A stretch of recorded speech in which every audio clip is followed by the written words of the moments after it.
thinking about upgrades and really the whole of gameplay for Command & Conquer 4, we knew we wanted to do something a little bit different, but also very interesting and that fit into the gameplay of Command & Conquer 4. You know, now Tiberium's a controlled resource. No longer do you have these huge expansive fields of Tiberium where you have to go and harvest them anymore. So when you take Command & Conquer 4's gameplay from a very base level in terms of multiplayer, what we had in place at first was this domination mechanic where you take control of specific areas of the Tiberium control network, and this gains you points over time. There's this huge network that's kind of controlling Tiberium. It's no longer ravaging the Earth. The Tiberium control network allows us to represent that. You'll see a variety of cables, pipes, emerge from cliffs, dive into the ground, emerge up into other different tech structures, and that's what's something I think gives a Command & Conquer a look that's different from previous titles in the franchise.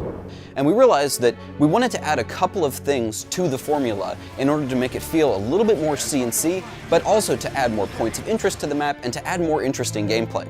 So, you know, how to integrate it into CNC4. Our community loves harvesting Tiberium. I mean, they are crazy about Tiberium and wanted to figure out a way to get it into the game, but to have it make sense with the fiction, as well as add a new strategic layer to the gameplay.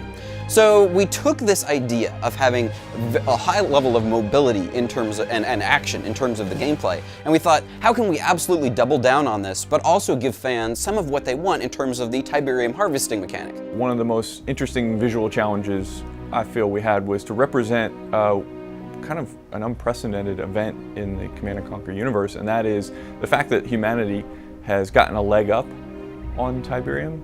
That's how we got where we are now. And what we ultimately decided was that having players put down refineries to these particular areas and having large spread out Tiberium fields not only no longer played into the fiction anymore, but it also didn't play into the gameplay as well anymore. So what we did is we have this crystal capture mechanic where these Tiberium crystals are regularly deposited into 4 different zones on the map, and then you can go and capture those crystals with one of your vehicles and move it back to your deploy zone or one of the auxiliary deploy zones that you can capture. We created a number of different concepts, played with a bunch of different looks until we settled upon one that we felt was going to be visually recognizable to the player. So we settled upon the idea of it being a large crystal shard with a mechanical ring around it. Another thing that we wanted to do was really bring back blue Tiberium and make it very interesting. So you'll also find blue Tiberium crystals, which give you twice as many upgrade points in more contested parts of the map where you're going to see a lot more combat occurring. Same general principle, it's very high volatility Tiberium that's spit out from the network and then needs to be collected or else it's going to continue accumulating at the surface. So you can use them to your benefit, you can use them to your enemy's dismay, but it's a really cool way to get Tiberium integrated into the game. You know, it's very fast, you're trying to capture these control nodes, you're trying to keep the enemy at bay, but at the same time you gotta go out, have these units, you know, risk themselves, go grab these Tiberium crystals, but then everybody on your team obviously benefits by being able to get those upgrade points. Tier 2 technology is now available. Again, because they're so volatile, it's exactly why destroying these things is going to spawn one of the ion storms that you've seen in previous games and do a significant amount of damage. But it's really a lot of fun, and it's cool when you think, okay, I got my enemy on the ropes, I'm about to grab his crystal, and boom, he detonates that thing, and everybody's dead. So, detonate at your own risk.